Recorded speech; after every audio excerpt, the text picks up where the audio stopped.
makes the Sanskrit theatre an intimate one with a small, select audience. The open air theatres would have drawn a much larger and mixed audience, but nothing definite can be said on this point. And the fourth part is as turning to lyric poetry, the line of descent seems somewhat clearer than in drama. The Rigved contains a few true lyrics, of which Ratri, night, and Aranaya, the spirit of the woods, are notable. The hymns to Usaj, dawn, and the lovely marriage hymns, Shurya's bridal, are liquor in tone. The Atharva Ved contains the beautiful Parth Vishukta, ode to earth. Kalidasa poetry forms a kind of watershed in the vast terrain of classical literature within which his finest poem Meghadutam has a special place, standing as it does at the end of a long tradition of the narrative dramatic poetry of the first millennium BC and at the head of a new tradition of lyric poetry. His earlier poem, the epic Raghuvansham, brings to a close the great epic set tradition of the Ramayana and the Mahabharata with its emphasis on action, its exalted and heroic theme, its alternating and narrative and dramatic styles, and its story within story structure. But it also differs from that tradition. The poet places his own unique stamp on this new epic. The epic Raghuvansham, Raghu's dynasty, has the exalted theme, the rise and fall of an empire, the greatest of the solar dynasty, the lives and exploits of heroes, chiefly of Raghu, the most exalted of these heroes. He is portrayed as the ideal blend of a conquering warrior and a just and compassionate king. The epic lays out the ideal of kingship and holds the mirror up to princes, but it is more in the nature of chronicle. Character is not pitted against character. There is no play of opposing forces built on righteousness and the heroic valor of warrior kings. The dynasties goes through a series of rulers of little note and no achievement and comes to an ignoble end with the reason of the last ruler Agnivarna, a hedonist with no ideals, unmindful of his glorious heritage and of the interest of his subjects. He puts his foot out of the window of the royal balcony of audience for his subjects to pay homage to. A resolute monarch who spends his brief life in a world of dissipation until it peters out in the silence of death, secretly consigning his body to the flames, the council of ministers carry on, having consecrated the pregnant queen and placed her on the throne.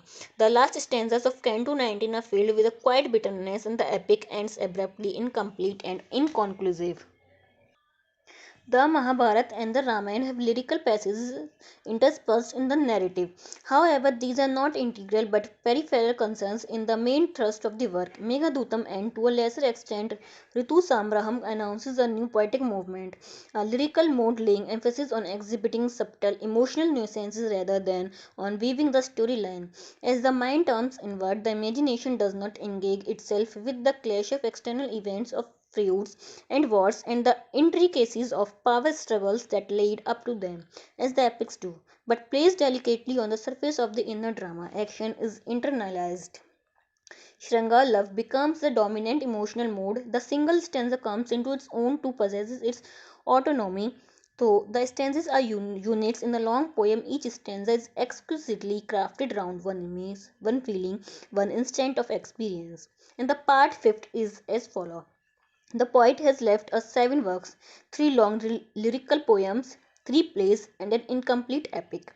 Their chronology is uncertain. The poems are as Ritu Samraham, the gathering of the seasons, Kumara Sambhavan, the birth of Kumara or the birth of the sun, Meghadutam, the cloud messengers. These are all the poems, and the plays are Malvika Agnimitram means Malvika and Agnimitra. And the second is Vikramo Veshyam Urvashi, won by Vela. And the third is Abhijana Shakuntalam, the recognition of Shakuntala. And the epic is Raghuvansham, the Raghu's dynasty. These are all the works that are done by the Kalidas. Ritu Samraham is an early effort, perhaps the poet's first, that looks forward to the greater work to come, but it is by no means to be read as an apprentice effort. It is an accomplished poem, brilliant in parts. What strikes the reader immediately is the extraordinary particularity with which the world of nature is observed in all its variousness, in the changing seasons, parched under the burning sun and devastating drought, revived and renewed in the rains with brilliant colors splashed all around, mellow in autumn's golden plenitude, shivering and pale under the wintry moon's icy glitter. Each season leaves on the landscape its impress of beauty caught in the glowing imagery. The poem is both naturalistic and stylized. What the poet's eye notes with such loving precision is expressed in highly stylized imagery and diction that anticipate the more sophisticated and richly textured poetry of Meghadutam and the intricate harmonies of Shakuntala. The vision deepens and valences render the structure and meaning of the later works more complex, but the keenness of observation of nature and the rich detail with which it is rendered is not excelled in any of them. The poem is not simply a description of nature, it is an interweaving of the beauty of nature and woman with the emotional response to both. Dotting the woodlands are charming glades beside streams, haunted by timorous gazelles easily alarmed, tremulous eyes like deep blue water lilies enchanting, and the heart is twisted with sudden longing.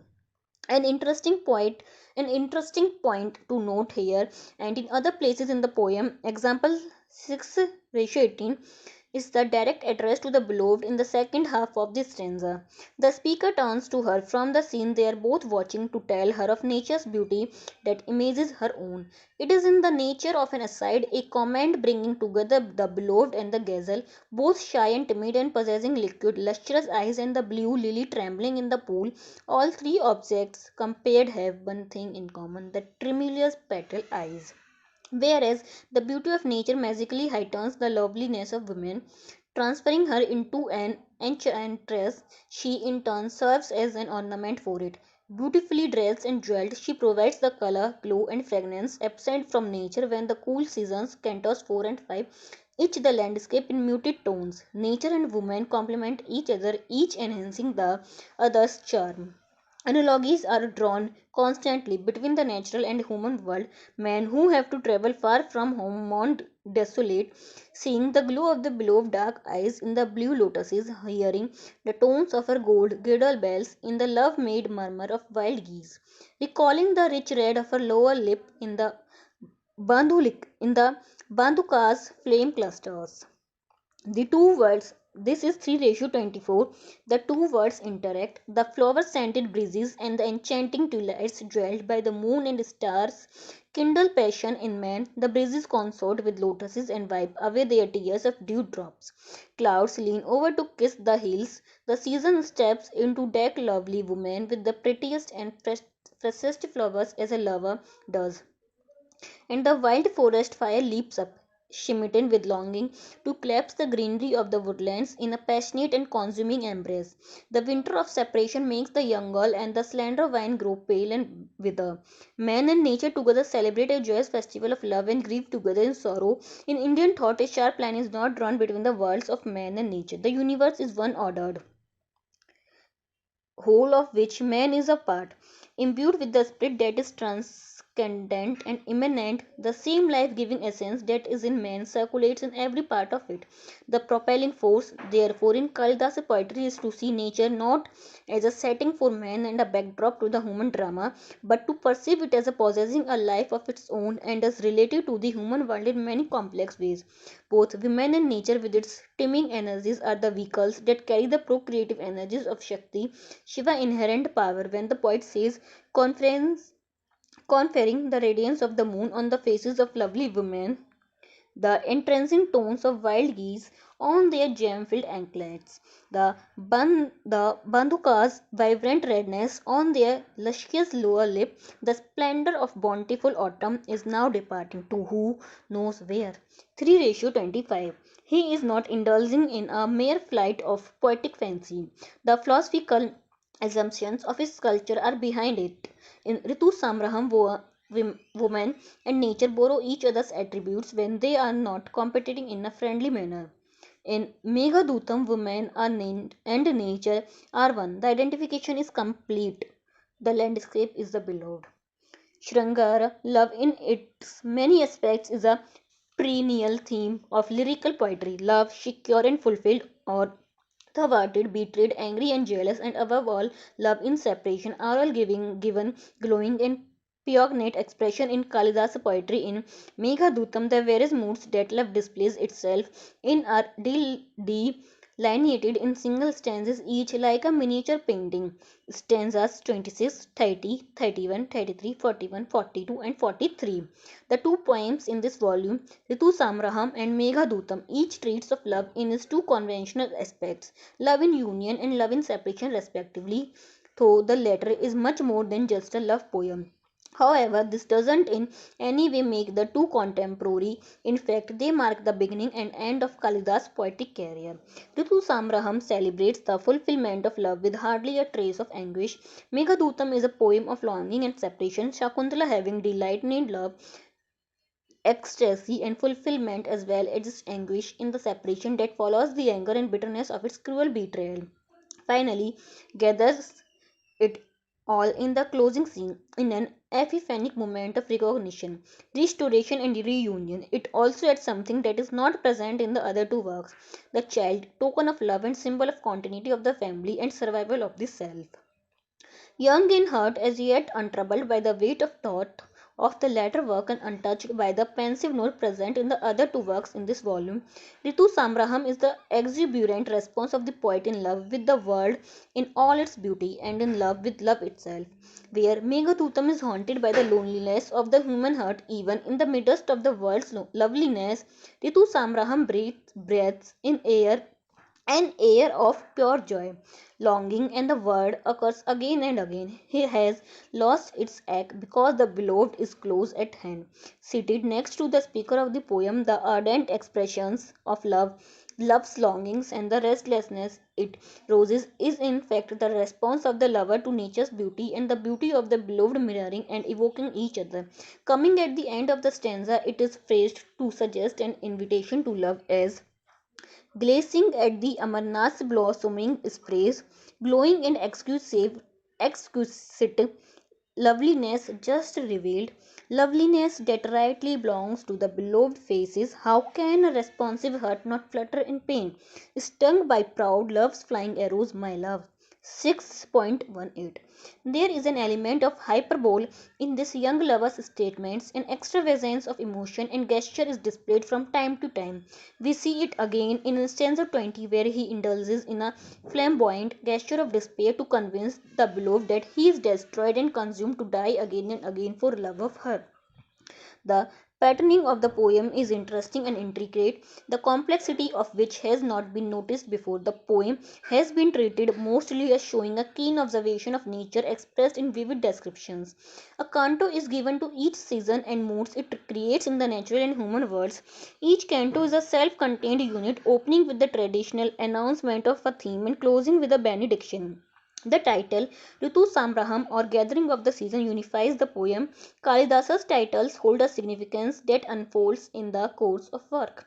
The new year begins with spring around the vernal equinox, but the poem begins with summer so as to end with spring. An auspicious ending for spring is renewal. The old year is dead, and the advent of spring is welcomed with song and dance and religious ceremonies. In ancient India, this was known as the spring festival or the festival of love, and it was celebrated with inhibited revelry in a carnival atmosphere. New plays were written staged staged as a part of their festivities. The prologue to Kalidas' first play, Malvika Agnimitra, mentions it as the new play presented at the Spring Festival. We know from literary references that works were commissioned for special occasions, a royal wedding or the birth of an heir to the throne, a royal victory, or possibly celebrations in great houses.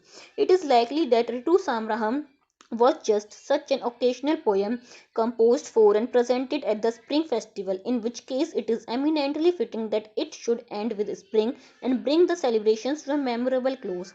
The closing stanza is a prayer to the god of love, the presiding deity naturally of the festivities, attended by his companion spring, asking him to bestow his blessings on the beloved in the poem and on the audience. The opening stanzas of Summer serve as framework for the poem, visualizing a pair of lovers seated perhaps on a balcony or terrace, as pictured in miniature paintings centuries later. It is important to note that the love the poet describes so ardently and in such growing terms is married love. This parallel should not come as a surprise because miniatures were often painted either to illustrate love poetry or were inspired by it. Once the scene is set, the refrain is dropped so as not to constitute an intrusive element in the flow of the poem, which then moves out of the small world of the lovers into the larger world outside, to the woodlands and fields and cities, and into the worlds of other lovers. But the poem always comes back to where it started, to the lovers and the audience. In the closing stanza, the speaker sums up the beauties and virtues of the season and calls down the blessings on the audience and the beloved. The movement is circular. The form of each canto and poem as a whole is also circular. Circles wheeling within a circle, imagine the circling year into which the seasons are gathered. As time is cyclic in Indian thought, it is rewarding to see the poem and read it as a celebration of time itself in its endless circling procession of nights and days, of seasons, of worlds born, dissolved, and born again until the end of time. The rhythms of the human and natural worlds image the cosmic rhythms presided over by Mahakal, the terrestrial presence of a Shiv enshrined in Ujjain, the poet's own city. The word Samraham, gathering in or collection, in the title of the poem has a specific metaphysical meaning of universal destruction when all creation is drawn in at the end of the time into Shiv, its ground and source. The mystery of Shiv and his presence is never far from any of Kalidas' works. In them, the poet is revealed as a devotee of Shiv and Devi Shakti. This doesn't imply, however, that the poet is sectarian and narrow in his religious views. Shiva is the poet's chosen form for the adoration and worship of divinity Ishtadevata. Hindu practice recognizes the propensity of the human mind to image and provides for it in the concept of Ishtadevata, a form iconic or aniconic, a mental image or sound visualized, as in the word Om. Omkarantha is one of Shiva's names, is chosen as the object for rites of worship as the focus for that single-minded meditation upon the transcendent, which is the first step in the path of enlightenment, gen, no, and release, moksha. The form chosen is one that the devotee or his guru perceives as eminently suited to his spiritual temperament and needs. The invocations in the plays and the epic are made to the unity Godhead Shiv Shakti. In Shakuntala and Malvika Agnimitram, to Shiv eightfold from perceptible to human consciousness in Vikramo Vashyam, to Shiv as primal being spoken of in the Upanishads, and in the epic the indivisible whole is invoked as the world. Kumara Sambhavam is all about Shiv, the yogi and ascetic, and about the sacred marriage of Shiva and Uma Shakti, which is which is Shiv mythology and metaphysics initiates the process of creation. Meghadutam reverberates with Shiva's presence. As the chronology of Kalidasa's works is uncertain, it is only the sense of a developing pattern in that poet's oeuvre that places them in a certain tentative order. That Malvika Agnimitram is an early play and that is followed Ritu Samraham is fairly certain. It was probably followed by Vikramo Vashyam. The incomplete epic Raghuvansham and Kumara Sambhavam, also incomplete. Meghadutam and Shakuntala are clearly the last works of the poet. In these, Kalidasa's vision has mellowed and deepened, and the language responds like a finely tuned instrument to every touch. The unerring choice of the word that expresses perfectly and precisely the intended nuance of meaning, and that oneness of language and thought that the poet prays for the invocation to the epic and fully realized in these last two works. And the sixth part is these two words Meghadutam and Shakuntala, which I have placed last in order in the poet's oeuvre, have certain features in common. They move in several words and touch upon different planes of consciousness. The poetic vision they project is similar and they share a passionate and reflective tone. A fairy tale element is present in both. In Meghadutam, three words are laid out. At the world summit on holy Kailash, instinct with Shiva's divine presence is Alaka, the earthly paradise. Here below are the worlds of nature and of human experience, suspended in between, as it were, is situated the elemental world of the rain cloud, which meditates between the natural and the divine worlds. For the rain cloud belongs both to the natural world and the divine order that sustains it, as the poem makes clear. Alaka is a world created by our dreams and desires, where time stands still and whose ways are untrodden by the unimaginative, where sensual music fills the nights to overflowing under the moonlight. No other work of the poet reveals more clearly the blend of the erotic and spiritual that characterizes Shiva mythology and is reflected in Kalidasa works. A mystic feeling for the transcendental combines with a sensuous feeling for beauty in women and nature to give his poetry its distinctive quality. The action of the play Shakuntala moves out of the green world of nature, set apart and centering round the heroine who is presented as the Lady of Nature, into the gilded world of the Shansa Palace and pleasure gardens and finds its resolution in yet another world. A higher world that is inaccessible to ordinary mortals and which partakes of the quality of timelessness because it is presided over by Marika and Aditi, whose origins are before the world ever was, a world that is the creation of art to be held against the insistent, pushing realities and pressures of the actual world.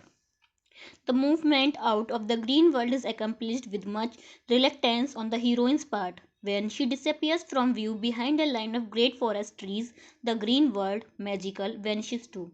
I use the word magical advisedly because a magico-sacral aura surrounds the deer that lures Dushyant into the depths of the forest. The black buck is a sacred animal in the Veds. The image in 1:6 of Pinaki, Shiva, is resonant with mythical elusiveness. The myth alluded to refers to the destruction of the sacrifice of the gods by Shiv, who was enraged at being denied his share in it. The sacrifice Yajna, out of fear of Shiva's arrow, flew up into the sky in the form of a deer. Shiva, aiming his arrow at the fleeing deer, decapitated it and its head became the star Mrigashira's deer's head. When Shakuntala leaves the hermitage and the green world vanishes, what remains is an empty desert, for she is the lady of nature. Attempts made in Act 6 to restore the world and all the happenings of the initial meetings of Dushyant and Shakuntala that led to their love and union fail. The reenactment of the events turns into a marriage. The image of the marriage 6:16 ought to be linked with that of the empty desert. The representation of that magical world with all its details, the blossoming trees and vines, the full flowing river, the mating deer and pairs of geese on the river bank, rendered with dead accuracy by the amateur painter and raised by a pair of art critics belonging obviously to the school of realism, remains just that lifeless. The illusion that Dushyant strives to transform into the living presence of the beloved whom he has spurned is shattered by Madhava's caustic wit to which nothing is sacred. No overt comment is made about the relative merits of these several words, nor is a stark contrast drawn between one and the other, for it is not characteristic of Kalidasa's poetic vision to see experience in simple black and white tones.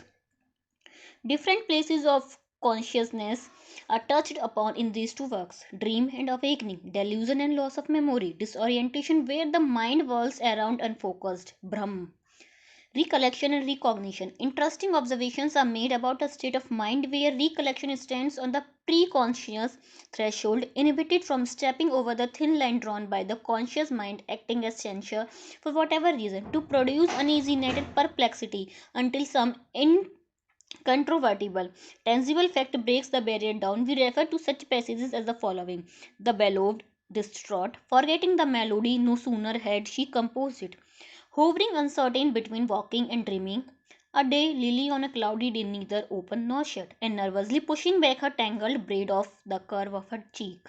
85, 89, 91. In Shakuntala, at the beginning of Act 5, we see Dushyant restless and disturbed after listening to the song in the background, but not knowing why. He doesn't relate the sadness ineffable that falls of a sudden, like a shadow over his heart, to the memory of an event in his present life, the marriage to Shakuntala, but to one in some former life, whose memory lies buried in the unconscious. The stage direction at this point directs the actor to portray a state of bewilderment, disorientation, parecula, shake 5.9. At the close of the act, Dushyant again expresses the nagging doubts that cloud his mind and we leave him in a state of brooding uncertainty. In both works, at certain points, the line between the real and the amazing or visionary worlds is hazy and wavering. In the play, in the portrait episode 6, Sec 6 I 15 to 24. The real and the imagined views. It needs the caustic moment. It needs the caustic comment of the realist Madhava to break them apart and demarcate them into separate areas. To him, the line between the real and the illusionary, not the imagined, is hard and clear, and not his farther side lies madness, to which the king is perilously close as he Madhvya views the situation. This is especially true in Meghadutam. Perceptions of reality and illusion fuse as the actual world and the imagined worlds are interfused. The poem cast in the form of dream visions teases us into thought, into asking what the real theme of the poem is. Is it only the exteriorization of a yaksa's dream of love and longing? Or is it also the realization in language of the poet's vision of beauty that is also truth, which he seeks and sees everywhere, but only in fragments and not in the perfect wholeness which he seeks? But alas, O cruel one, I see not your whole likeness anywhere in the see one thing, anywhere in any one thing. Mega 103. It is the poet's passionate cry that the whole is cruelly denied to him, even as a likeness, an image, a reflection. Is the poet not anguishing over the barriers that confront human vision and limit the imagination? And the part 7th is as follows. Meghadutam is a many layered poem of great complexity, and it will be my endeavor to unravel some of this complexity and point to the several levels of discourse that operate in its shaping an intricate pattern of meaning. The poem's source is probably lie embedded in an extensive body of popular tales, much of which has been lost. The legend of the Yaksha who was banished under a curse for neglecting the duties entrusted to him by his overlord Kuber might have been familiar to the poet's audience, but we do not know this for a fact. The old Sanskrit commentaries provided the barest outline of the legend in the two versions that vary slightly in detail. In one version, the Yaksh is put in charge of Kuber beautiful groves and gardens, especially the sacred pool of golden lotuses, the holy lake Mansa. But being away from his post of warder for a long time, the celestial elephant Aravat comes in one day, ravages the gardens and rooting around in the lake as elephants tends to do, destroys the golden lotuses. This incident is reflected in stanza 64 as one of the Yaksha's many poignant memories of home. In the other version, he is entrusted with the duty of gathering fresh lotuses from this same holy pool at dawn and bringing them to Kuber to offer in worship to Shiv. See stanza 7 and 73. Reluctant to leave his wife's side so early in the morning, the Yakshas once picks the buds late in the evening and keeps them ready for the following morning's worship. When Kuber takes the flowers up to offer to the Lord, a bee that had been trapped in one of the shut buds flies out and bites his fingers. That morning happens to be especially sacred when the morning of the awakening of Vishnu, Hari Prabodhini. After the long Yogi Nidra sleep of 4 months 110, which makes the Yaksa's de- dereliction of duty more serious. The poem doesn't rehearse this story, it plunges straight into the heart of the matter, the central situation where the Yaksh, fallen from greatness, is seen pinning on a far hilltop, separated from his beloved. Yaksha and Yakshis are ancient divinities belonging to the cults and cultures of the oldest inhabitants of the land and visioned as centers of powers in nature out of which flowed all the rich blessings of life. They were personified and worshipped as deities of groves and waters that they guarded. See glossary. Temples as well as small villages, shrines were built for their worship.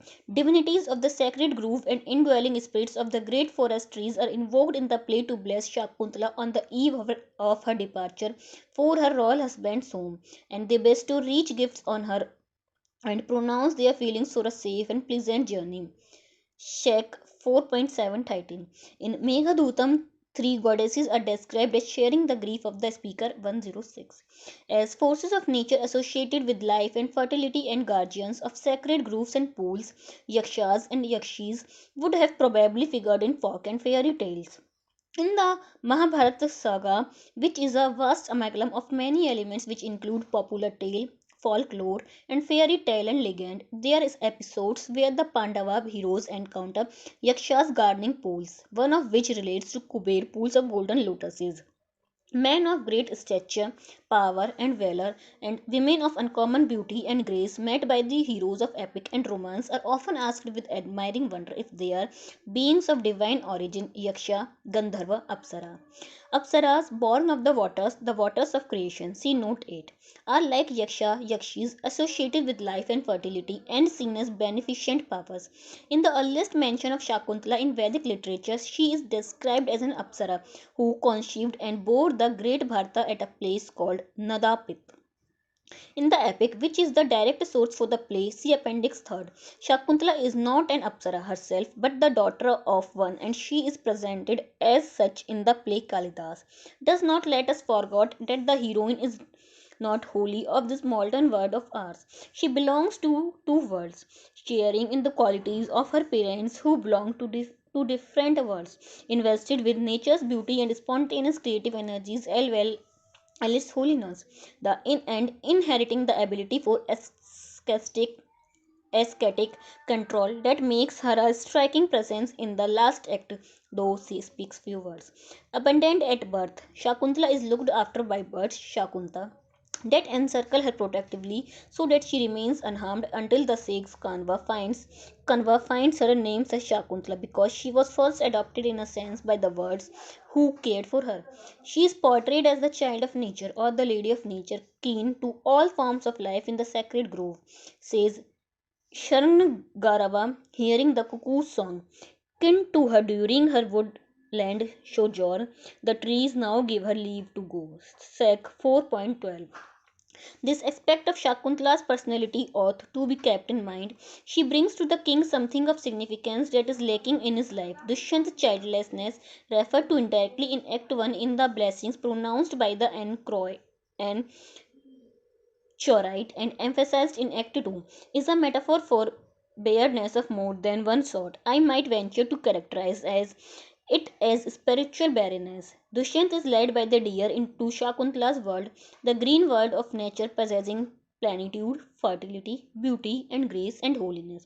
Later, he is led into yet another world, the golden world of Manika and Aditi, which appears to be the world of nature perfected.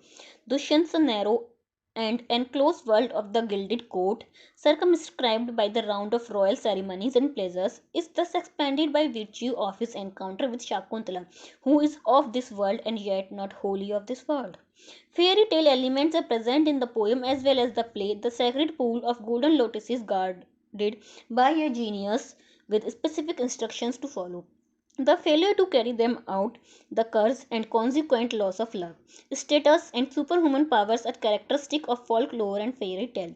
The frame story of the lost Brahat Katha, as retold in the extant Katha Sarit Sagara, the ocean of story streams, is one such, where the speaker, as attendant of Shiva, is banished from the divine presence for wrongdoing and caused to fall into the human condition. Release from the curse and restoration is promised at the expiry of a term and when certain conditions have been fulfilled. In the play, to the curse fall restoration motif, certain other elements are added.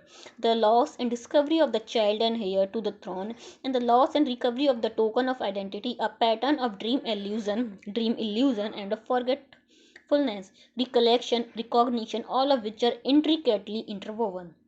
Folk and fairy tale certain irrational elements. They are far from being realistic and are frequently immoral in the attitudes they display. The curses in them are prime examples of this irrationality, for the punishment meted out is invariably far in excess of the wrongdoing. Often punishment is strict, sudden, and swift, even in the case of an error committed unwittingly. These factors should be kept in mind in our approach to an interpretation of the events in the poem and the play. The Yaksha's exile, Durvasha's curse, and Shakuntala's repudiation by the forgetful Dushyant. The proneness to indulge in strictly realistic, moralistic responses seen often in critical evaluations of our literature oath to be played down and contained in an overall view which takes into account the several elements from several cultural literary sources that come together to shape the world of a play or a poem.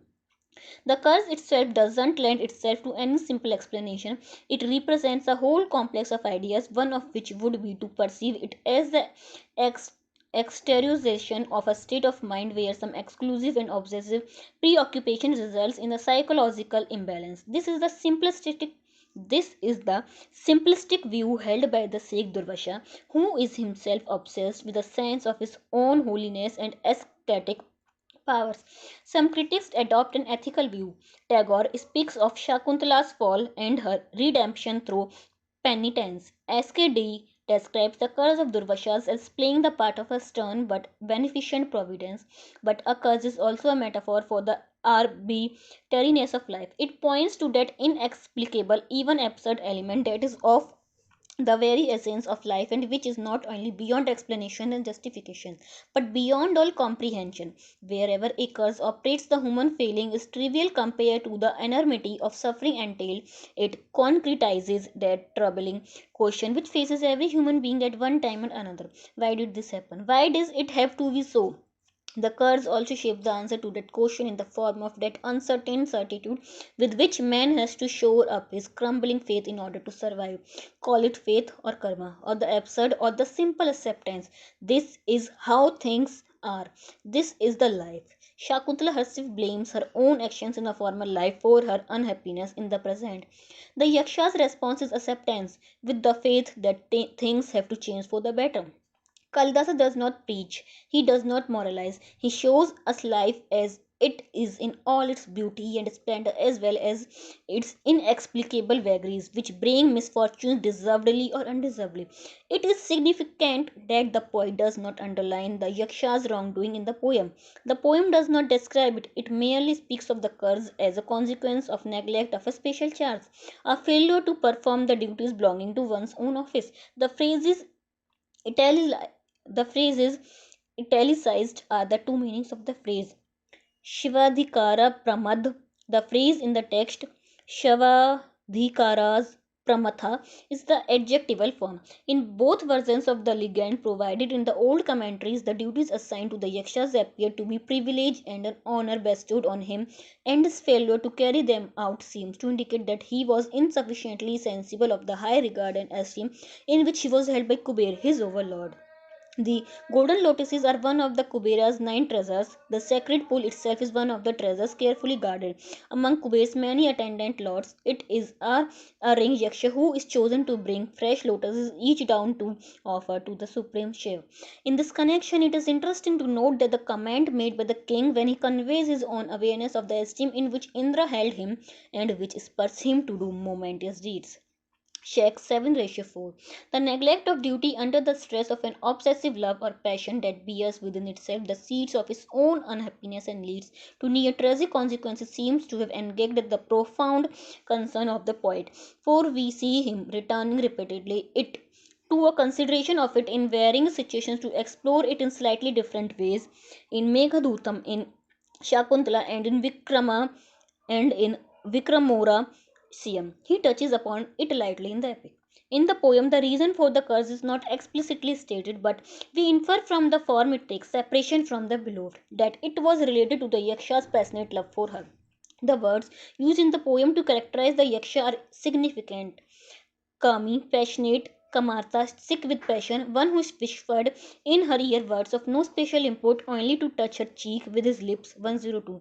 A curse usually deprives the person of the object that was responsible directly or indirectly for his or her wrongdoing. But in Shakuntala, Durvasha's curse neatly phrases the failure of duty, wrongdoing in his eyes, and balanced clauses. The punishment is far in excess of the negligence of which Shakuntala was guilty. There were extenuating circumstances in her case. What makes the Yaksha's dereliction of duty more serious is that it happened on a especially sacred day known and celebrated as the awakening of Vishnu. Celebrated as the awakening of Vishnu. Hari Prabodhini 110. However, the point that is subtly made in the play is that Shakuntala was also not sufficiently appreciative of the esteem in which her father held her and which prompted him to entrust her. Rather than one of his pupils with the important duties of welcoming guests and offering them hospitality during his absence from the hermitage. Sec 1.12 plus 2.3. The word used in the text means put in charge or appointed to. Anusua has to remind her more than once of her obligations to perform the duties of hospitality, and in fact, it is she and not Shakuntala who actually performs them when the king arrives at the hermitage as a guest. A traditional interpretation would treat the disregard to appointed duties in the cases of both the Yakshas and Shakuntala as a betrayal of trust. In the other play, Vik- Vikramosiyam, a double curse is seen operating. Both called down on Urvashi on account of the errors she commits when she is disoriented by her obsessive passion for the king. The initial curse exiles her from heaven, but out of pity. It is commuted to a limited period on earth as the wife of the king whom she loves so passionately. Two celestial beings' life on earth as immortal is tantamount to dire punishment. But here the poet balances the loss against the gain, the loss to Urvashi of her great status in heaven and the bliss of a paradisal way of life, against fulfillment on earth of her love for the king. The second curse takes effect as a consequence of the first when Urvashi, whose love for the king is intolerantly possessive, is seized by jealousy and rushing blindly in anger into the sacred grove of Kumar. Forbidden to women, she is at once transformed into a one. The king himself dotes so much on Urvashi that, leaving the governing of his kingdom to his ministers, he passes his life in a round of pleasures with her, valuing what he describes as desirable servitude to her more than the glory he had gained through his conquering prowess. And when he loses her, he is plunged into madness. In the epic, Ajay is devastated by the ultimately and sudden death of his queen Indumati, whom he loved to distraction. Thrown in inconsolable grief, he can't come to terms with it despite the wise counsel of the royal preceptor, the sage Vasishtha, and he barely manages to survive to carry on as king till his son grows up to shoulder the yoke of sovereignty, at which point Aja abandons his body to rejoin his wife in the other world. The exile theme is found in both the Mahabharata and the Ramayana, but considering how frequently the motif of a cursed exile penance following the breaking of a command is present in Sanskrit literature, the Purans or old chronicles have many such examples, and the Purans contain a great deal of folklore and fairy tale. I would hazard the guess that it was a motif deeply embedded in the popular imagination and used in different ways in the floating body of popular tales. But the parallel with Rama's exile is noteworthy, if only because the poet refers to it so pointedly in the opening stanza. And the part 8 is as follows. Meghadutam is a Dutya Kavyam or messenger poem, the first of its kind, giving rise to a spate of imitations over the centuries. To call it a Duta Kavyam is only to place it in a definable genre. The poem is much more than just a messenger poem, as I shall try to indicate later on. The Natya Shastra lists the duty or female messenger among the dramatist personate as a character. The device is therefore well known in literature. The Rigveda, the earliest Indian text, mentions once. However, while noting that in the Rigveda the Devs sent Sarama, the hound of heaven, as a messenger to the Panis to negotiate what would now be described as a trade deal, and a very one-sided one at that. And that in the Mahabharata a golden swan carries love messages between Nal and Damayanti. It must be stressed that these parallels have little relevance in the serious consideration of our poem. In the land where the beast fable had its origin, the idea of using a non-human messenger must have been a very old one. It was probably the most commonly used device in storytelling, and storytelling was indeed a very ancient art in India. More to the point is a parallel with Hanuman's journey from another hill not far from Ramagiri, taking Rama's message and his signet ring to Sita sorrowing in distant Lanka. The poet himself draws attention to Hanuman's meeting with Sita in stanza 99. Further, in this Ramayana episode, there is some descriptions of the landscape and the events that happened during Hanuman's aerial flight, whereas in the Nal Damayanti story in the Mahabharata, the bird messenger is a mere mechanical device. It is not central and integral as the cloud messenger is in our poem. Further, the similarities between Meghadutam and the Ramayana, which some Sanskrit commentators point out, can be more fruitfully viewed from another standpoint as indicative of a fundamental factor, the poem's filiation. Kalidasa placed himself firmly in the Kavya tradition, which begins with the Ramayana.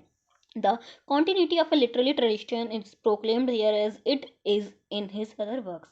But a greater writer uses his literary inheritance in many different ways, often relating himself to it by differences rather than by similarities. Kalidasa poem is one of a kind, owing little to what went before and leaving nothing for what came after, having exhausted all the possibilities of the form. In ancient cultures, non human forms of life birds, beasts, and even trees were believed to possess superhuman abilities and the powers, to have a special kind of wisdom and bear a special relationship to sacred forces. Such beliefs were part of the thought of the early Paleolithic culture of the Eurasian landmass, but to cast a rain cloud and in an inanimate elemental thing, as the poet himself reminds us in stanza 5th, as a messenger, is to have made a literally choice of extraordinary imaginative power and a poetic sensibility. The poet dismisses the yaksha, it is true, at the very beginning of the poem 5, with a cavalier gesture as one lovesick, pinning on the hilltop, clouded in mind and unable to discriminate between the intelligent and the inanimate forms of life. A double purpose is served by this. The light-hearted, almost flippant gesture of dismissal is made by the poet to distance himself from his fictive creation. The authorial voice is no longer heard after this point. This is significant because, in the absence of the authorial voice, we are given the option of a reading that is not strictly bound to the frame of reference provided by the poet's contemporary world, and are therefore able to pursue lines of the interpretation and understanding of the poem which are not defined by the norms and ideals of its culture. But it is necessary to point out that an interpretation conforming to the values of the world could and ought to be held in tension with any other adopted. Any work of art of sufficient depth does contain within itself hints of self questioning. While it reflects its own time and landscape, it often adopts a stance that can only be defined as questioning, if not critical. A great writer doesn't passively accept the social mores and moral values of his world in their totality, though he may not push his implicit questioning of these to a position of articulate dissent. More about this later when assessing where and how the weight of the poetry falls. Secondly, the seeming lack of discrimination in the speaker of the poem makes the poem what is it, and the cloud, an elemental thing blended of the four elements as all forms of life are in ancient cosmogony, becomes not only a unifying symbol in the poem but transformed by poetic power also a central character. The Yaksha's other self, there is a deliberate irony here which makes the conception of the cloud's role in the poems unique. Meghadutam is more than a poem of longing and separation with glowing descriptions of nature. Myth and legend, dream vision, and literary reminiscences are blended with topographical and conversational dimensions to give a love poem depth and a multi-layer texture. Further, the lover beloved Nayaka and Naika framework of the dramatic tradition in which the poem can be seen as placed in its own times is raised to another level where it is the landscape that figures as the blood of the lover is itself the alter ego of the real lover who is the speaker in the poem. The natural and physical characteristics of a rain cloud, as well as its mythic associations, which we shall come to presently, are brought into play during its long course over a vast stretch of land and constantly and consistently related through some of the most richly textured imagery in the poet's work to legendary and semi historical places and personages. Many of these places are holy spots of pilgrimage, places of atonement and purification associated with persons guilty of wrongdoing of one kind or another. The poem is a totally new genre in the lyric mode. We realize at the end, when we have completed our reading of the poem, that the relationship between the human and nature worlds, which are explored in the way that they are, and the objective set out in the poem, could only have been undertaken and articulated so effectively by making a rain cloud of the messenger. The appropriateness of the choice is clear when we trace the distant source for the kinship of cloud and hill, which functions as a key metaphor. A Vedic text tells of the myth of the ancient winged mountains, firstborn of the creator, that flew around creating hazards air. In mid-air, until Indra, sustainer and protector of the universe, severed their wings and fixed them to the earth like pegs. The severed wings floated free, transformed into thunder clouds. Hence, they even float over mountains. This is their origin. The poet is able to make use of this mythic association of cloud and mountain to set up a relationship between them and by extension between the cloud and the landscape, which is a crucial one in the poem. Behind this specific and organic relationship lies the general and symbolic one of the marriage of heaven and earth on which the well-being of the world depends. In stanza 19, a lover-beloved relationship is implied between earth and a cloud lover. The cloud, as we note in stanza 6, is the power of Indra, Lord of Heaven. The cloud is introduced at the opening of the poem by the key phrase embracing the crest of the hill. What was once sundered and placed in two separate planes, aerial and terrestrial, is united. This parallels the situation of the lovers in the poem and their spatial separation. Alaka, the dream city where the beloved lives, is the abode. High up in the Himalayas of Yakshas, semi-divine beings who move freely in the air and through space like the cloud. The hilltop of Rama's hill, on the other hand, is of the earthy, where the lover, shorn of all his powers, is fixed, earthbound. He is unable to move freely like the primeval mountains, which had also transgressed the cosmic law RTA that relates and binds all forms of being in a harmonious pattern of behavior so that order may be maintained in the universe. The separation and reunion of cloud and hill is a metaphor for the Yaksha's on parting from his beloved and the reunion which he so keenly longs for and visceries and finds vicariously in the coming together of cloud with hill and stream. Human love and union, for practical purposes, the Yaksha and his beloved are human, are placed in the larger frame of the cosmic union of heaven and earth. This is one among many metaphors that veils the totality of the meaning of this multi-layered poem, and it constitutes the initial step in the shaping of the central role of the cloud. A silent cloud which at first glance seemed to be no more than a captive audience to a love-sick yaksha turns out on closer scrutiny to be an actor playing a unique role and fulfilling a number of functions that are instrumental in realizing the objectives that the poem has set out for itself. But before the cloud can accomplish all this, it has to be endowed with a spatial status above and beyond with what the what, what the bare Vedic myth has provided. It has to be invested with the powers and responsibilities which are part of that status. Cast right at the beginning in the role of a lover of Hill 227 and Stream 26, 30, 31, 42, 43, and of the whole landscape 19, the cloud is invested with qualities moral and physical through a series of images and comparisons that serve to magnify and glorify it. But first, a personality is created for it round a few phrases from Puranic accounts of origins. The Purans not only provide descriptions of the origins and genealogies of gods, anti-gods, and demons, of kings, seers, and sex, but also of inanimate forms like rivers, mountains, and clouds.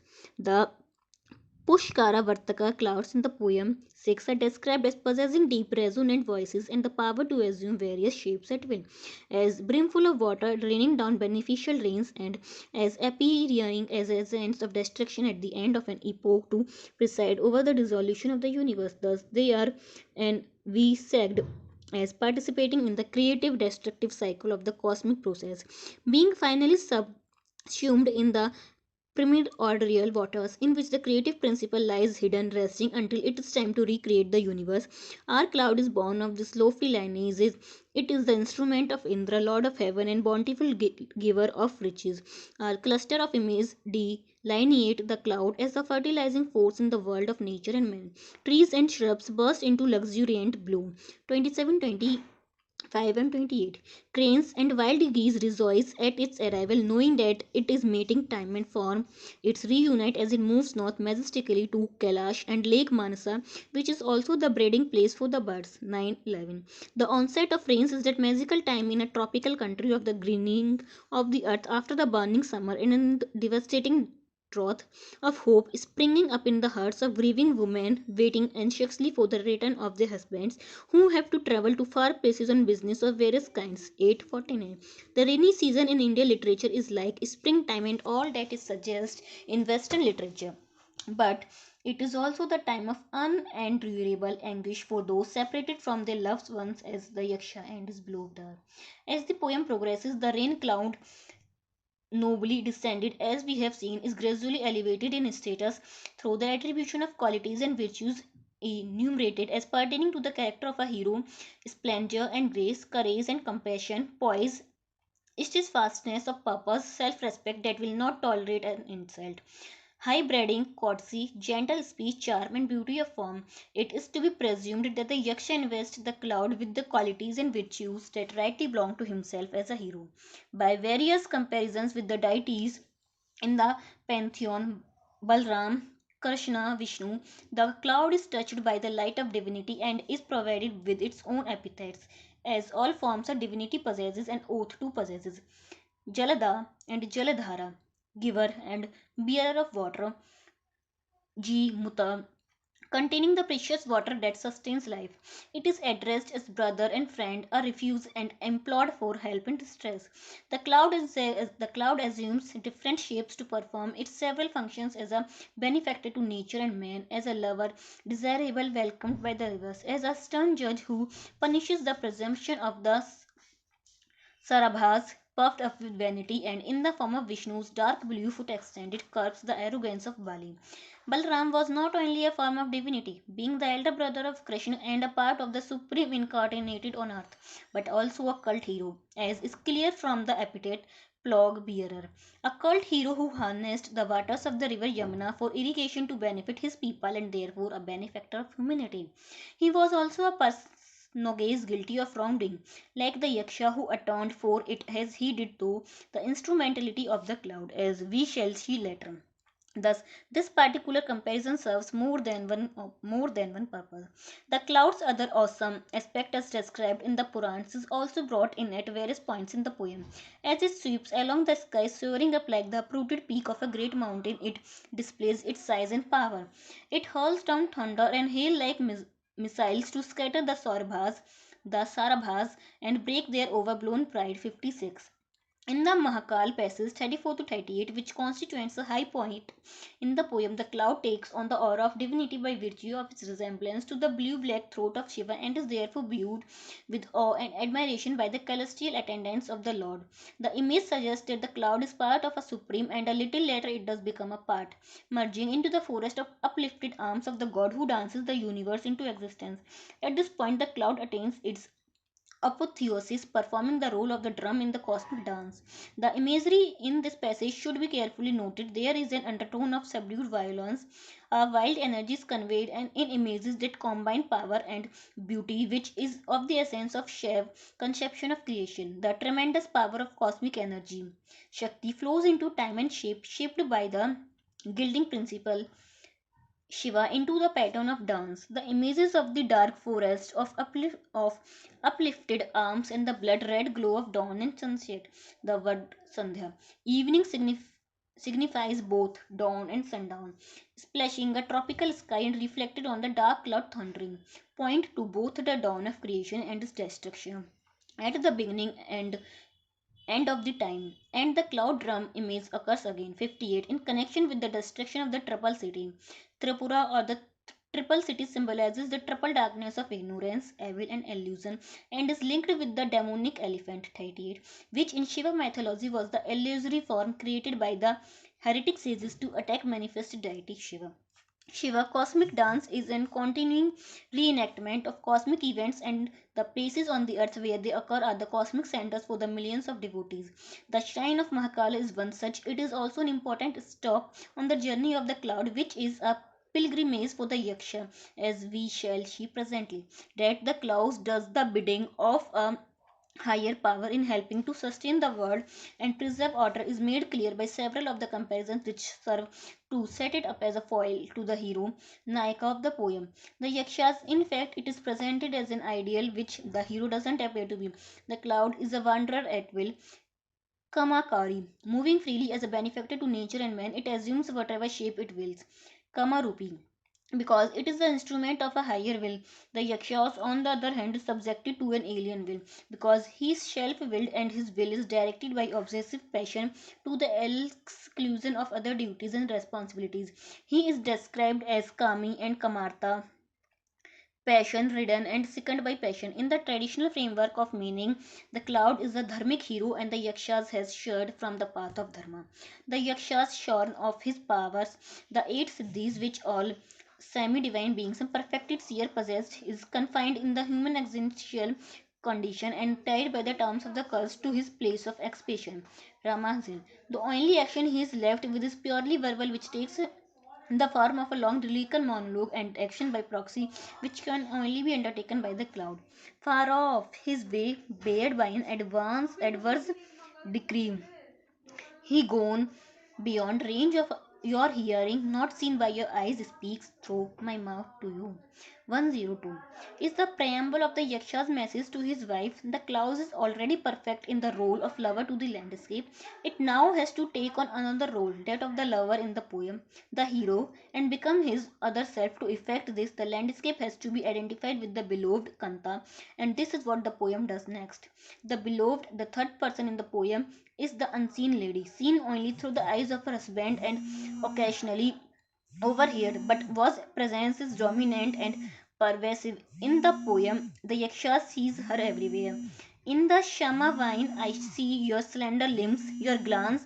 In the gazelle startled eye, the cool radiance of the moon in your face, your traces in the peacock's luxuriant train, your eyebrows graceful curve in the stream's small waves. But alas, O cruel one, I see not your whole likeness anywhere in any one thing. 103.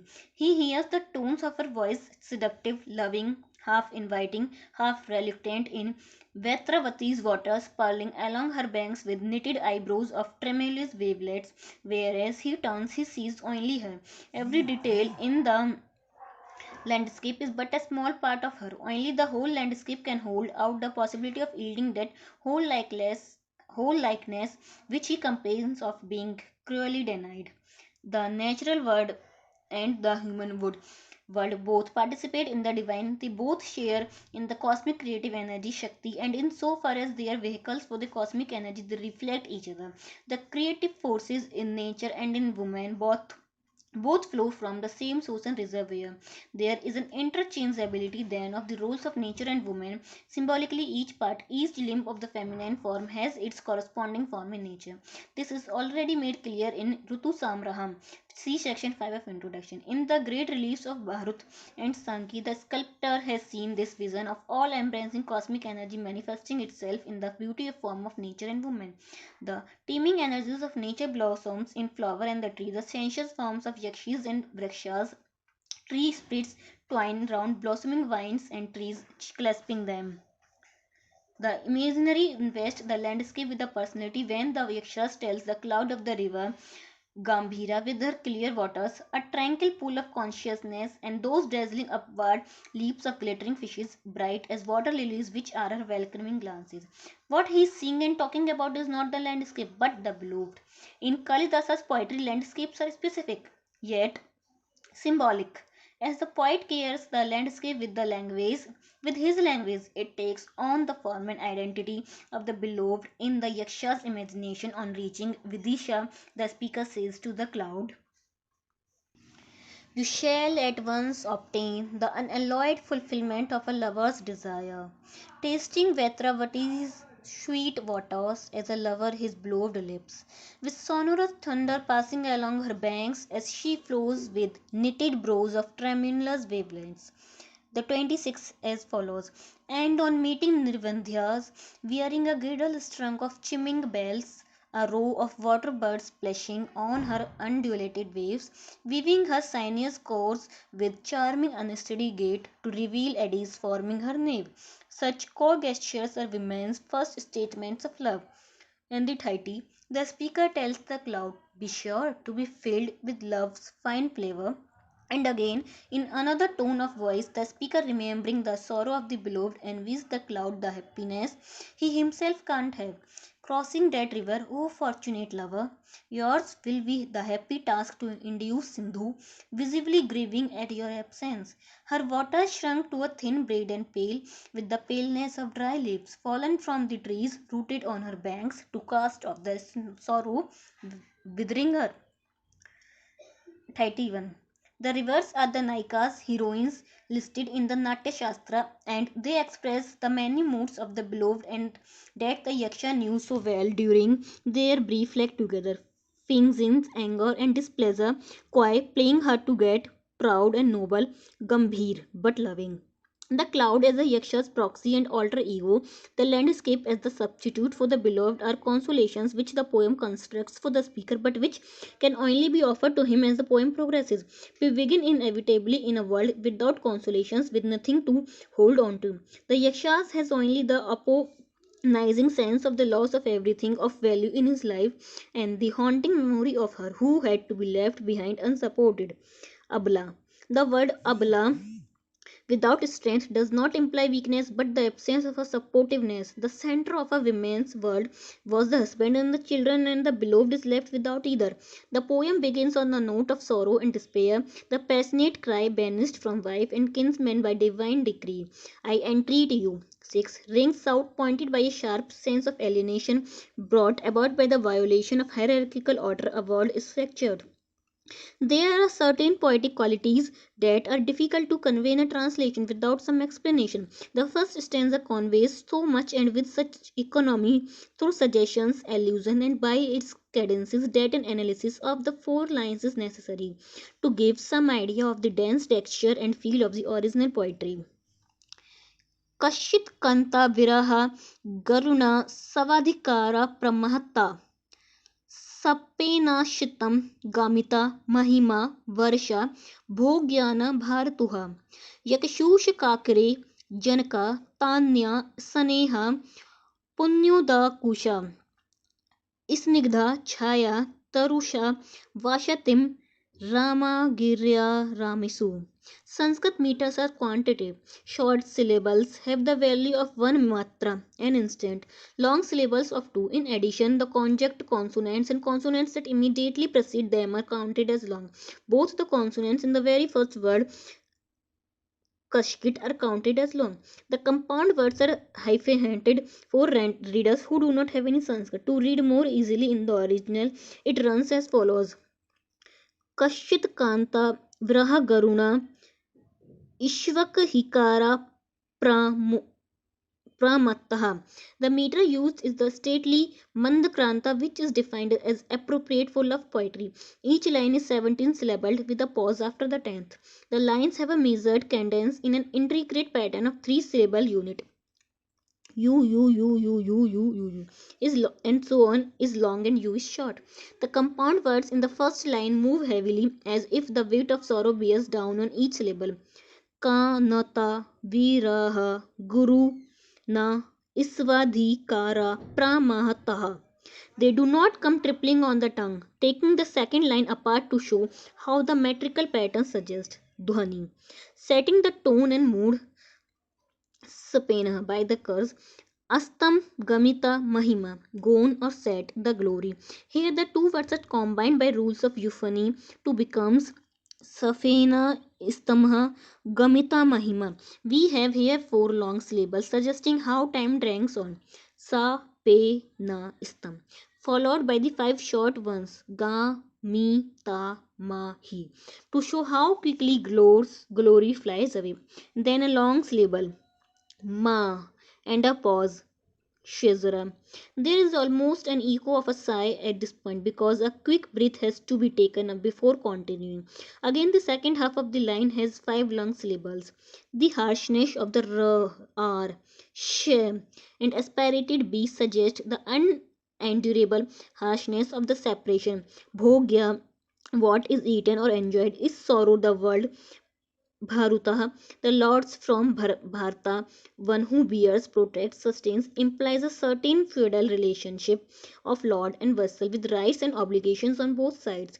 The second word of the first line, heedless of duties, balanced again. The second word in this third line, Vatas, hallowed by Janaka, daughter's bath, suggesting in the first place that the Yaksha's disregard of the Lord Kuber's command resulting in his neglect of duty is to be seen in contrast to Sita's perfect fulfillment of duty. And in the second that the waters hallowed by her touch would purify the erring Yakshas. It is in the rightness of things that his transgression be expiated by the performance of penance in the place where Rama and Sita spent part of their exile following dharmic ideals while carrying out the parental command after voluntarily renouncing the throne. The word Varsha in the opening stanza signifies a year as well as a holy spot. Both time and place are set out by the use of a single word. The first image in the poem of the setting sun Astam Gamita Mahima. Literally, the sun of his glory having set conveys both the sense of loss of parts and their restoration at the end of a specific period a year, just as the sun's glory is restored at sunrise the next day. The meter chosen by the poet Mandakranta with its long lines and intricate pattern serves two purposes. The long line is able to present a scene or a moment of experience in significant detail within its compass. For example, the first line in stanza 30 is one long compound word made up of 7 units, each describing one detail in the scene being viewed. Viki, Koshabha, Istanita, Vigaha, Sreni, Kanchi, Gunaha. Wavelets, which means as wavelets, agitated, sounding birds, rose, pale, girdled strings. The compound word takes in the scene as the eye sees it and expresses it with striking immediacy. The river, metaphor for the beloved, is girdle formed by the white water birds splashing and calling as they sway on the wavelets. An element of turbulence is indicated by the word koshabha, gliding along like a woman wearing a girdle edged with tinkling little gold bells. It evokes a poignant memory of the beloved. The intricate patterning of alternative syllables provide the words with a formal structure that serves to contain the emotion which is intense at times. The emotion which threatens to disrupt the tone and structure of the poem. The emotion is contained within the strict metrical pattern, and the stanzas attend to a sculptured contemplative beauty of the kind displayed in the superb art of Bahurat and Sanchi. Baharbhot and Sanchi. The highly self conscious manner in which the language of the poem shapes itself also contributes to this containment. Stanza 101 is a good example. I quote the first two lines of the text. Argena gam pratanu tanuna gadha taptena taptam सासरेण श्रुतरुतं अविरतोकन्तम् उत्कानहितेन अग्नेन अञ्जां प्रतानु तानु गधातप्तेन तप्तं सस्राना असुरुधरुतम् अविरता उत्कण्ठम् उत्कण्ठितेन. The second set of lines are split for easy reading. We see here a repetitive pairing of words with one word in the instrumental case Anjena, Tapatena, Sasrena, etc., referring to the yakshas, and the other in the accusative Angam, Taptam, Ashrudh, Totam, Tutam, etc. to the beloved. The deliberate word play imposes a formal pattern that contains the stark emotion at this point. Such effects are possible only in a highly inflected language like Sanskrit and possesses problems of translation into uninflected languages like English. Mandakranta, as already noted, is a very intricate meter, and to sustain it over 100 and more stanzas in a long poem with such depth of feeling and complexity of thought, superbly articulated without a moment of monotony to mar its total effect, is indeed a brilliant tour de force. A tone of uncertainty marks the opening. A certain yaksha passed some months on the hilltop of Ramagiri, which is the only thing particularized to furnish the allusion to the Ramayana. Separated from his beloved, he is given no name because he is every man. Any man suddenly and unexpectedly torn from his newly-wed wife, whom he loves passionately. The poet makes a point of stressing this fact in describing the yaksha as Kami, to passion filled, and kamatra, passion ridden. Towards the end of the poem, a distinction is made between passion or craving for pleasure, bhog, and love, prem. 112. The beloved has no name either from the word kanta or beloved. She is referred to as brother's wife. The yaksha being the cloud's brother and your friend, where the cloud is at rest. Naming bestows identity, and the poet refrains from doing so.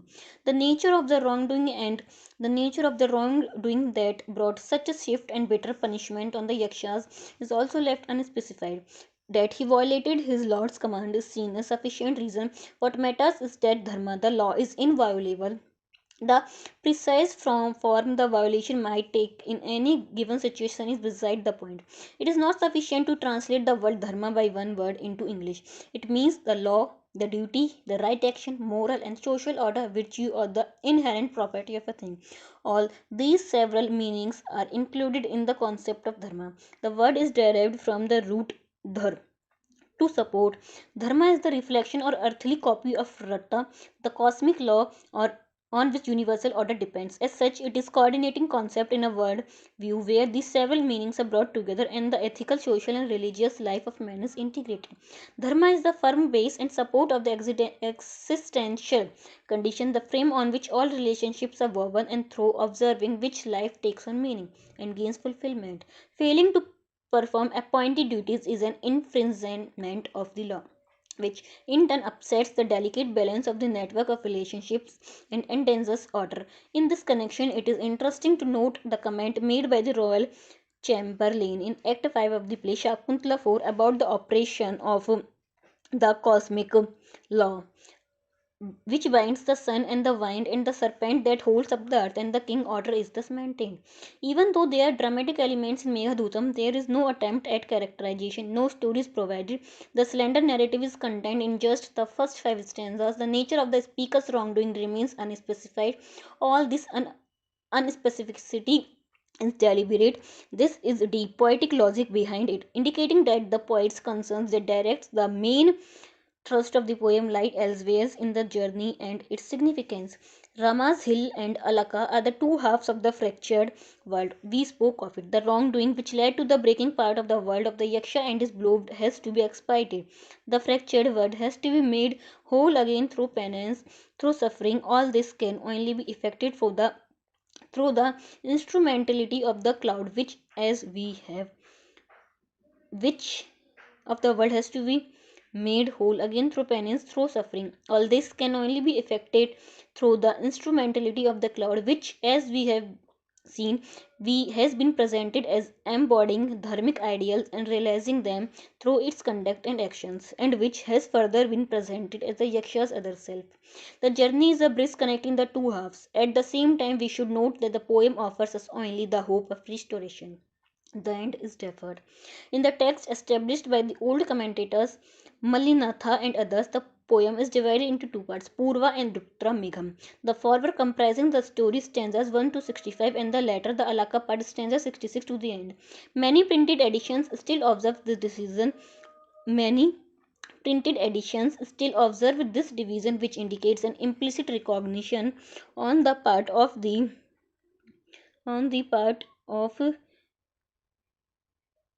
commentators of the past and the structural and tonal differences between the two parts. Though the poem is a unified whole, unified by the presence of the cloud, the speaker's voice, and the continuity of the journey. Ramagiri in the Vindhyas and Alakas on the Kailash mountain are not simply two points on the map of India, nor the journey from one geographical point to the another. The path traversed by a passing rain cloud during the monsoon. It is also an inner journey through an interior landscape contoured by literary reminiscences and peopled by bittersweet memories.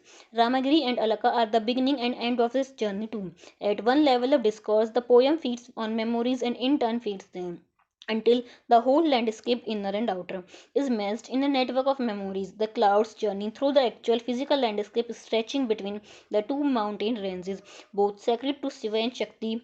Parvati, who is invoked as Vindhya's Vasini, the dweller on the Vindhya, functions as a metaphor for the inner journey. For through reverie, dream vision, the waking dream of stanza 106, the speaker travels every step of the way with his other self and by means of it to Alak, to his home and to his beloved. The intense longing roused by the cloud's appearance, the brooding antarbashpa, pent up grief, the poignantly imagined return are verbalized. Sorrow shared is sorrow lightened and becomes easier to bear, says Premvada in the play Shak 3.13.1 hyphen 1. At another level, the speaker treads devoutly the path of the pilgrimage. Two kinds of tirthas, forts, sacred bathing places on rivers, streaming and pools like Apsara's pool, holy Saki's pool and Indra's landing mentioned in Act 5 of Shakuntala are described in the Mahabharatas, those that are accessible and those that are inaccessible. Both are places of pilgrimage that bestow spiritual merit and lead to moksha, release from rebirth. One should go in though to the holy spots that are inaccessible, says the Mahabharata. On account of the curse, all the sacred places at the cloud and we see and pause at during the journey are inaccessible to the yaksh. He has to go in thought, which is what he does. The actual start of the pilgrimage for the yakshas and the cloud is alter ego is Mahakal, heading north to Kalidas, both places being sacred to Shiv and Shakti, also hallowed by their temporal presence. The north in cosmography is the place of light and life and her, and the south, the abode of Yam, god of death, is the place of darkness and death. The inner and outer journeys have a parallel movement as they pass through their respective landscapes, and they are related by the literary reminiscences that the poem draws heavily on. The inner journey progresses through memories relived vicariously through the cloud landscape relationship, and it passes from the recognition of wrongdoing in the form of a violation of order to an understanding hammered out of the mind's dialogue with itself. The recognition, however, of wrongdoing and the violation of hierarchical order, for one thing, it's not made explicit at any point. It is implicit in the manner in which the cloud is portrayed and held up as an ideal. The awakening in nature under the beneficent touch of the rain bearing cloud is also suggestive of renewal, which in turn implies restoration and a new life. Those images in the poem that serve to magnify and glorify the rain cloud are also images bodifying forth the ideas of transgression, punishment, and penance, followed by purification. Balrama, for instance, to whom the cloud is compared, resorts to the holy waters of the Saraswati to expiate his sin of Brahmanicide. Bali, who is subdued by the ever extending triple stride of Vishnu, to which the cloud is also compared, is a case of overweening pride as the storytellers of the Purans see him. In all these examples, the cloud is asked to pause over these spots where the events of the myths and legends around and offer worship as a devote on behalf of the Yaksh, though it is itself not guilty of any form of transgression.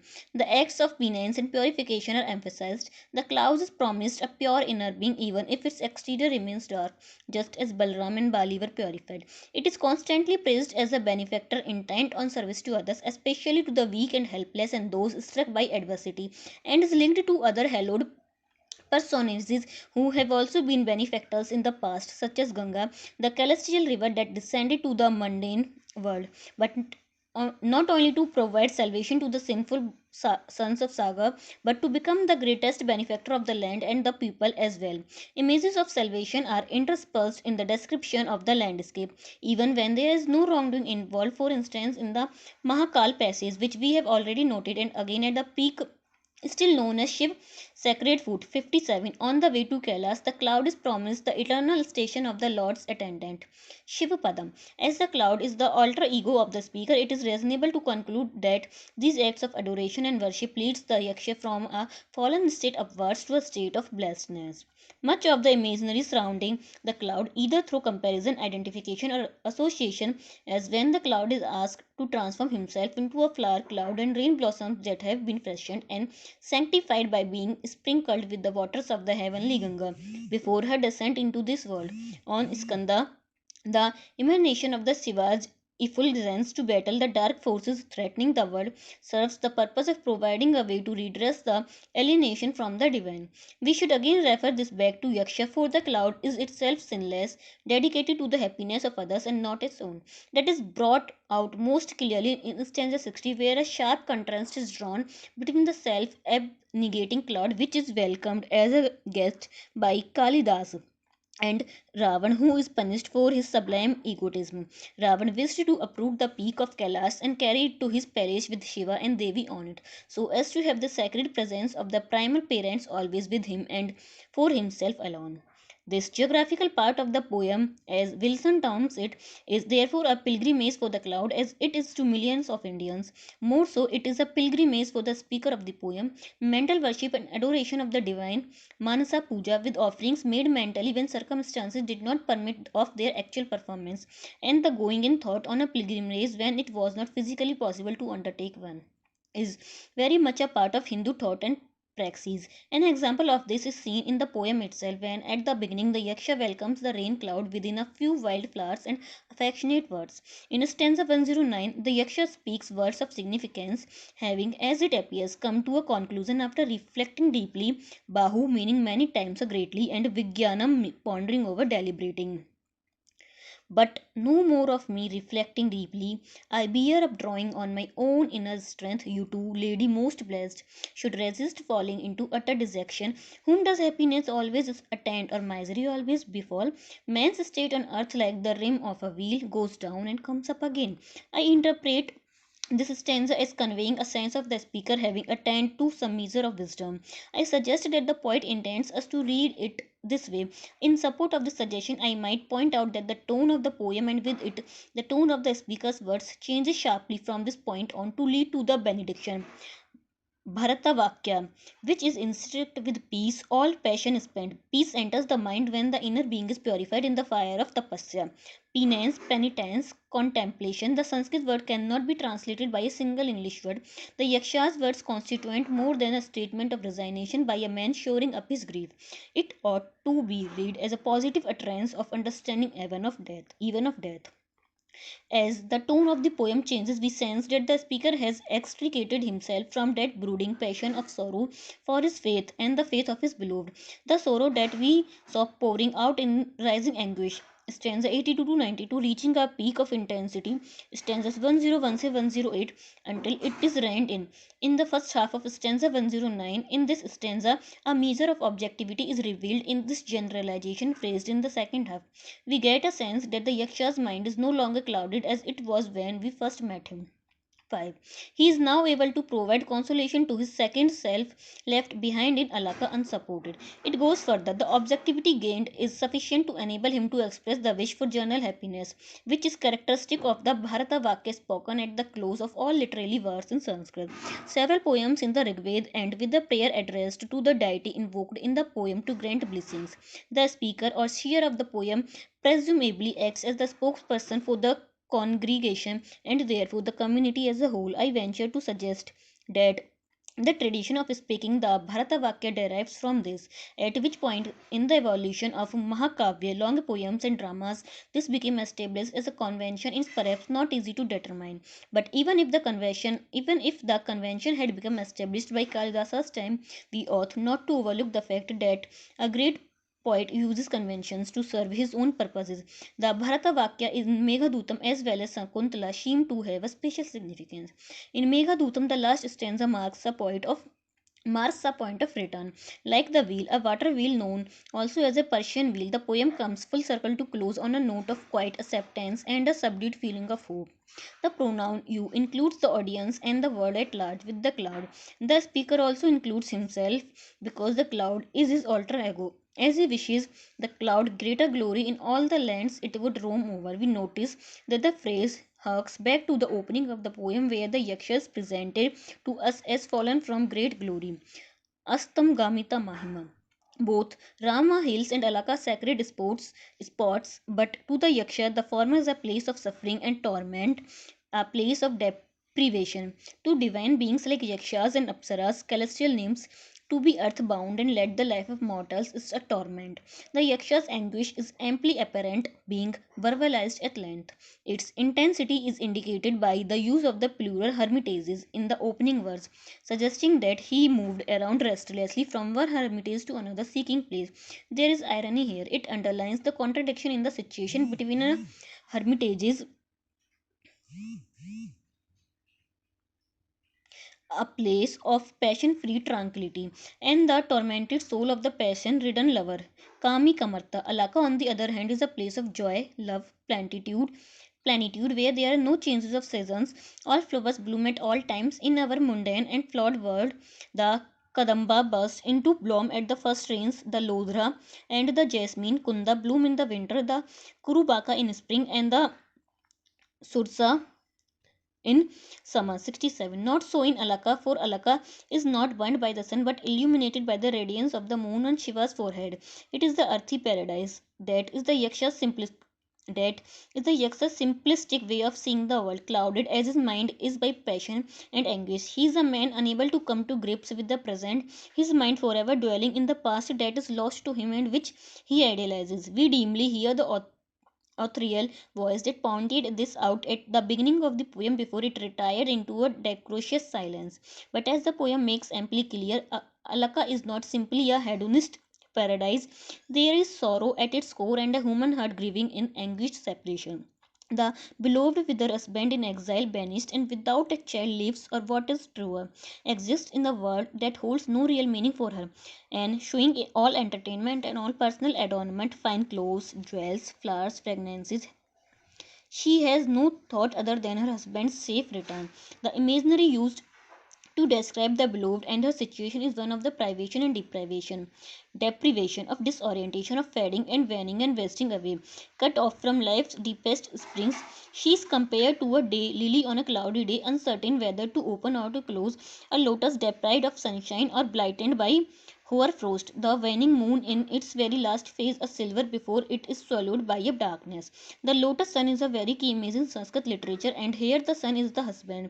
79. A whole set of stanzas, 16 to be exact, from 81 to 96, is devoted to the description of the beloved.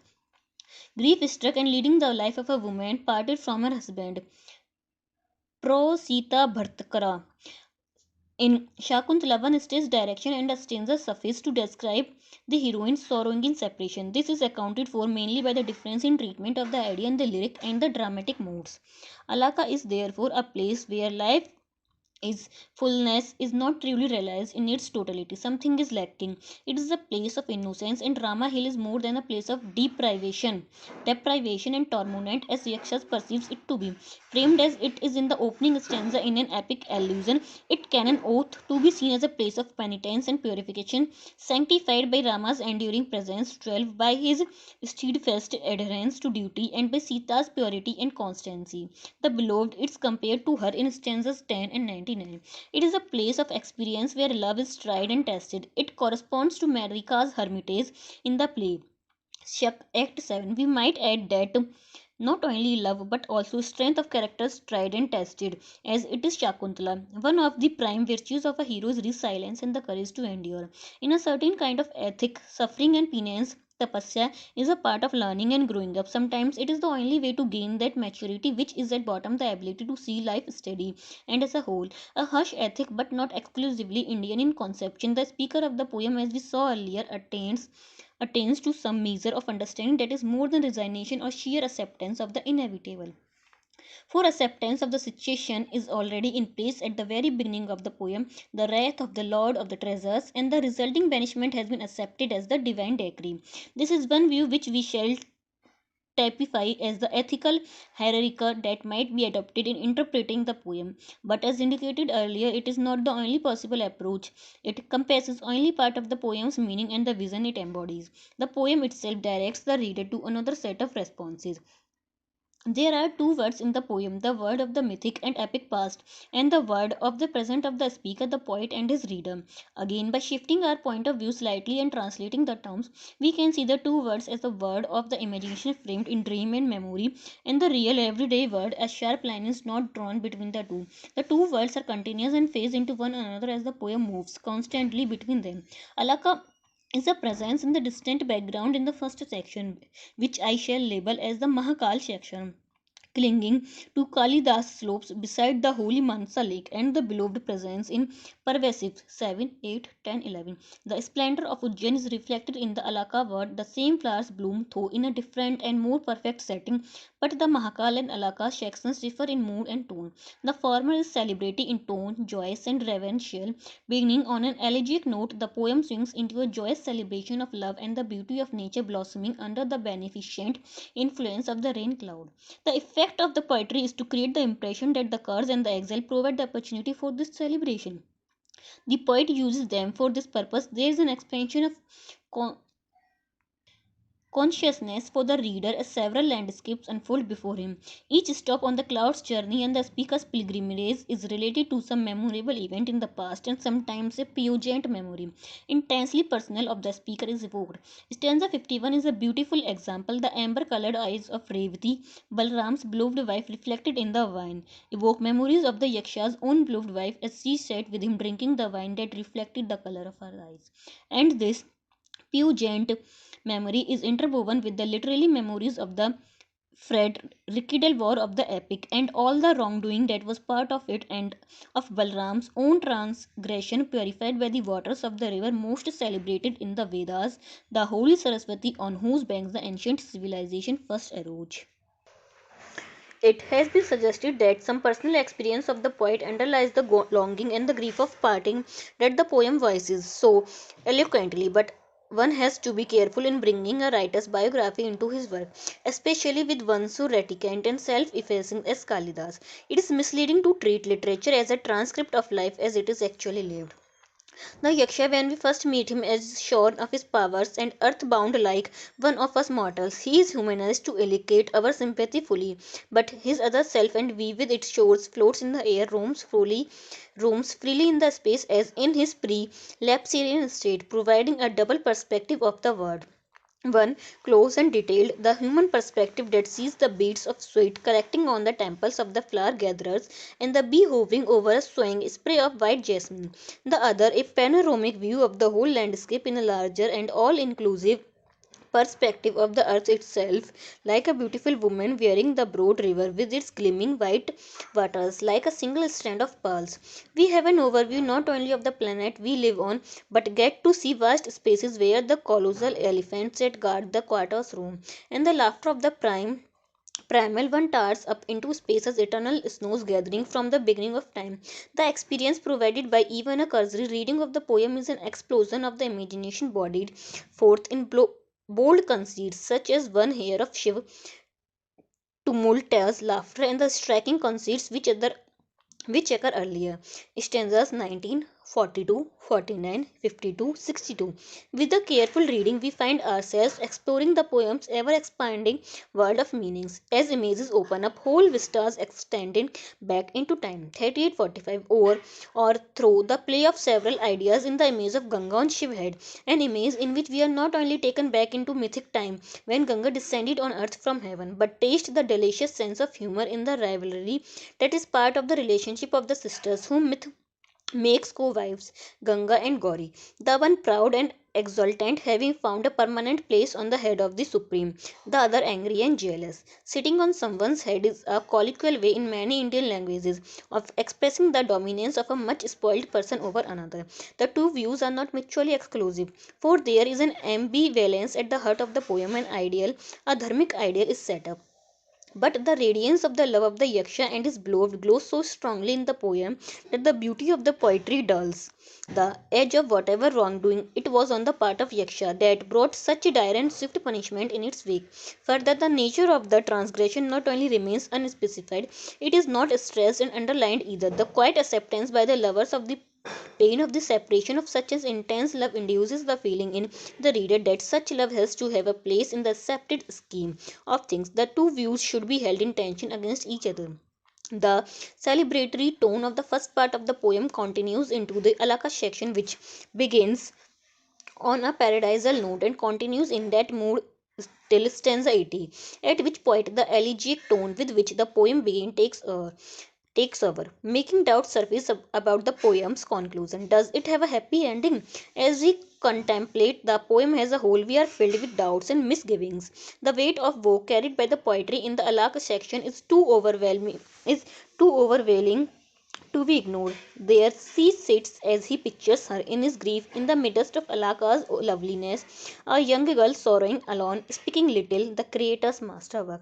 How beautiful if sorrow had not made sorrow more beautiful than beauty itself. We should not target that the beloved is a young girl of 16 years, Bala. Kalidas uses this word again in the play, referring to Shakuntala 3:2. These two heroines are in the first flush of youth and experience love for the first time in all its freshness and ardor. It is a love that takes over their whole being as an all enveloping experience, embracing every moment of the young lives. In the play, the feeling of the heroine's youth is strengthened by the use of the word mugdha, innocent and inexperienced. Shak 1:24 2:3, and then tragedy strikes unexpectedly. A strong sense of the pity of it all is inescapable. A series of stanzas, each picturing the grieving beloved in vivid detail like a miniature painting, 82 to 92, carefully delineates her in gradual decline, pale and wasted, distraught and disoriented, unmindful of her personal appearance, praying for her husband's return with no thought but of him. She is presented as desolated at death's door, seeming like the last sliver of the waning moon on the eastern horizon. Before it is swallowed up in the total darkness of the new moon, this stanza harks back to the Yaksha's fears for his beloved at the opening of the poem 4. Will she survive?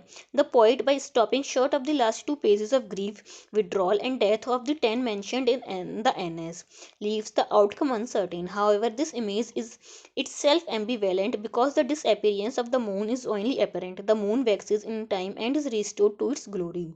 The description of the beloved is by no means a conventional picture of a wife mourning the absence of her husband.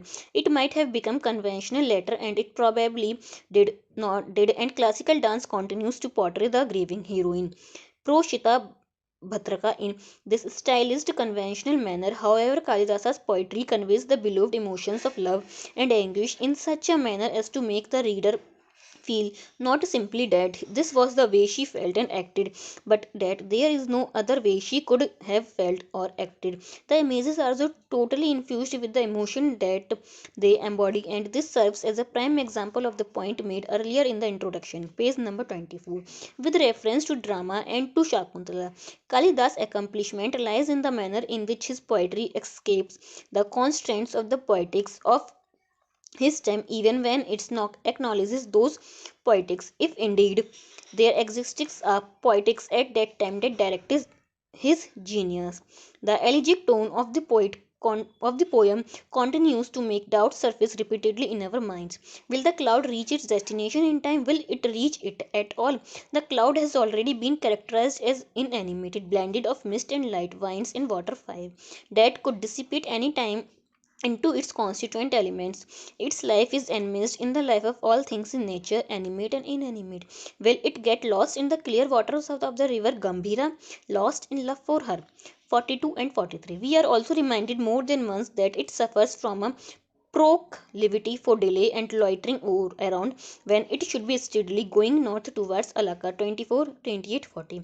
It has to be asked not to pause too long dallying on the hill where Kadamba groves burst into bloom at its touch and peacocks welcome pretty girls. At one point, we encountered the suggestion that the cloud may have melted into the presence of Mahakali, Shiv as great time, and at another that its devotion is to be rewarded by obtaining the eternal station, Shivapadam, of the guns. Gana or attendants who stand round the Supreme in their allotted places. 3857. The poet has carefully placed such signposts here and there on the path of the cloud to alert the reader to the possibility that mishaps may occur on the way, that the journey might not have a happy ending, and more, that it might not have an ending at all. The outcome is uncertain. That is not to stake the cards against a happy ending, but to draw attention to to the strategy of the poem, to the manner in which it deploys the imagery and lays out several possibilities of viewing the poem that results in a fuller understanding of its meaning. These are other things in the poem that prefigure the reunion of the parted lovers and a happy outcome. The authorial voice doesn't dictate any view as preferable. Having erased itself from the text right at the beginning, we see the beloved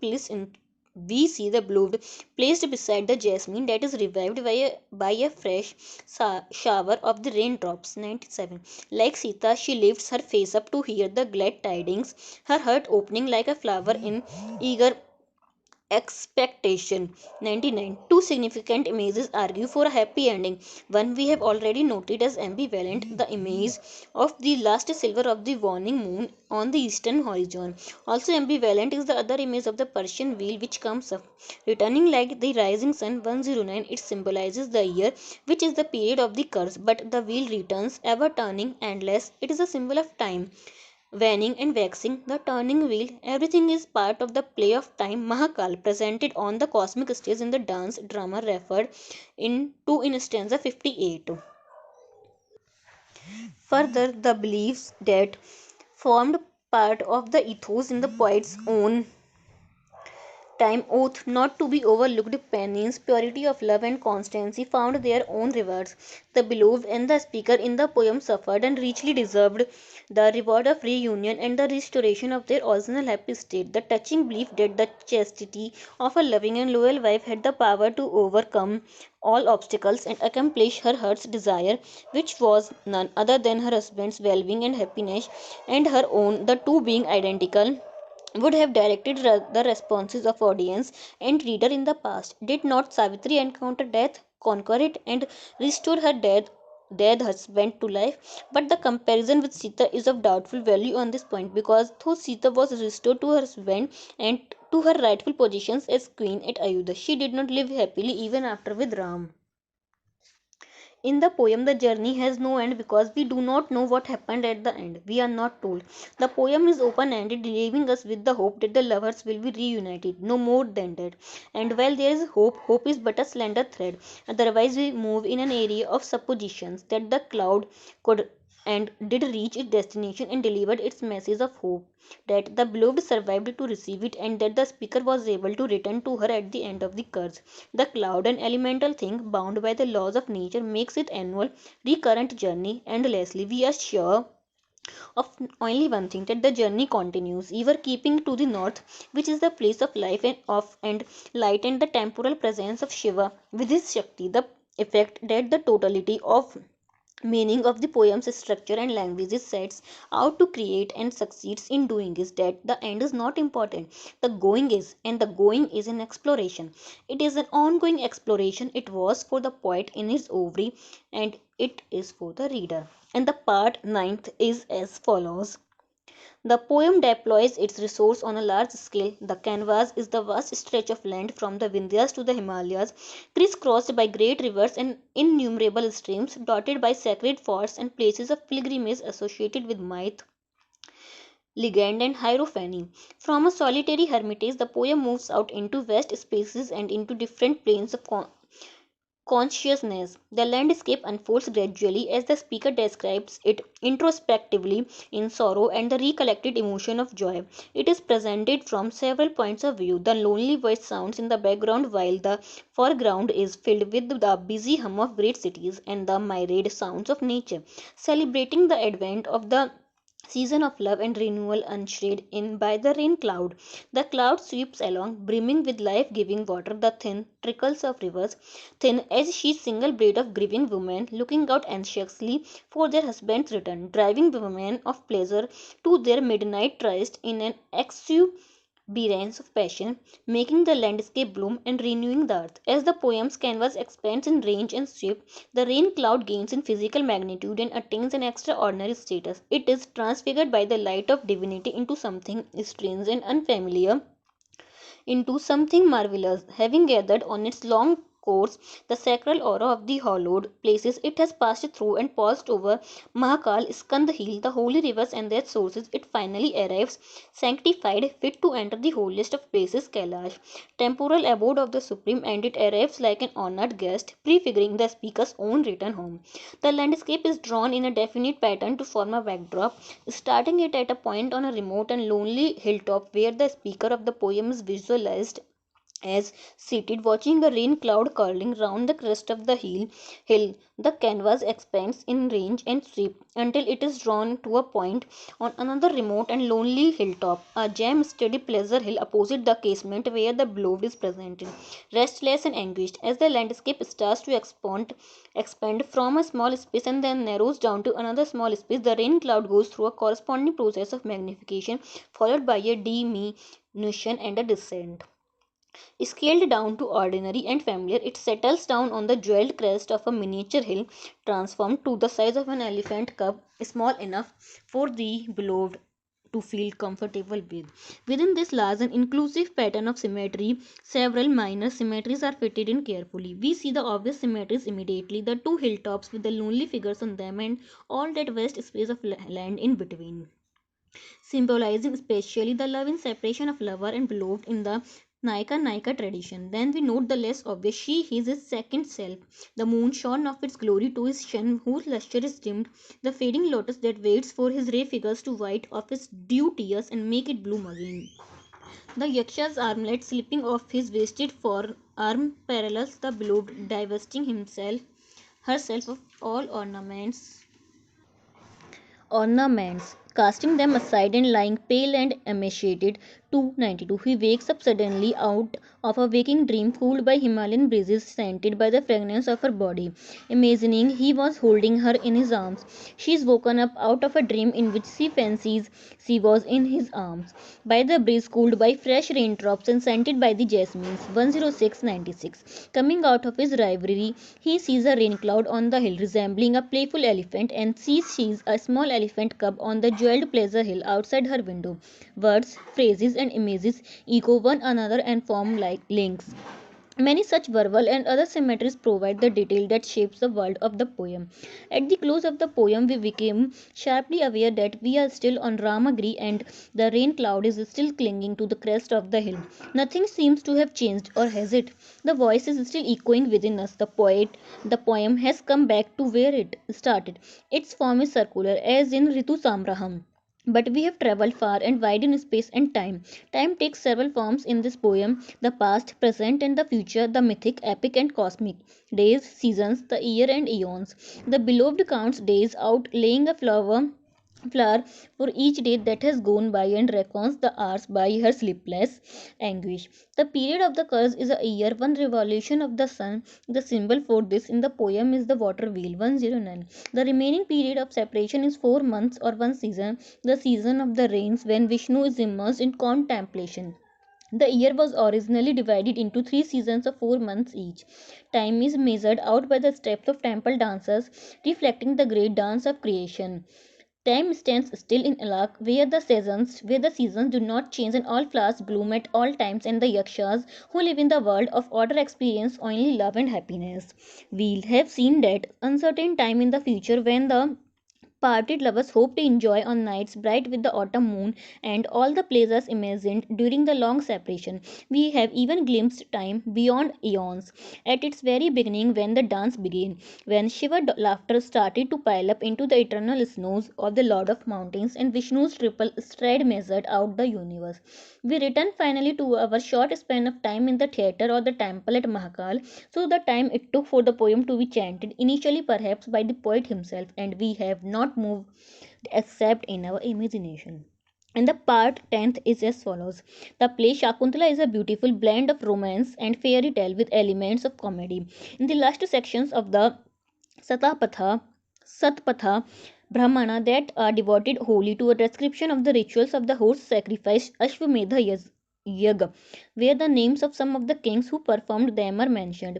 We come across this line in Nadapit, the Apsara Shakuntala conceived. Bore Bharata. This is the earliest literary reference to Shakuntala and her son, the little boy Sharvadamana in the play, who performed many horse sacrifices on the banks of the river Yamuna after he had conquered the world. This fulfilling the prophecy of the mystic personage Marika in the play 7 ratio 33. Nada Pit is glossed by the commentator as Kanva's hermitage, but that identification has obviously been made on the basis of the Shakuntala Dushyant story in the Mahabharata, where, however, the name Nadapit does not occur. The original story of Shakuntala referred to in the SB is lost to us. We have only a very long and earthy version of it, is the epic. M. Mahabharat 1 ratio chapters 62 to 69. It must be our guess then that Nadapit was some place of enchantment and a pool of apsaras, perhaps, where strange things could happen, and mortals meet and fall in love with celestial nymphs. With the very first lines of the poems, we are transported to a world of enchantment. A handsome, young, kind, out hunting is lured far out into another world, and the inevitable happens. The song of the actress Nati has already lured the waiting audience into this world. Music is used skillfully to make this transition. A point to note here is that the word used for the fleet deer that has drawn King Dushyant far above is Sharanga, which is also the name of a rag or musical mode. The rag Saranga is defined as the one that through the attractive arrangement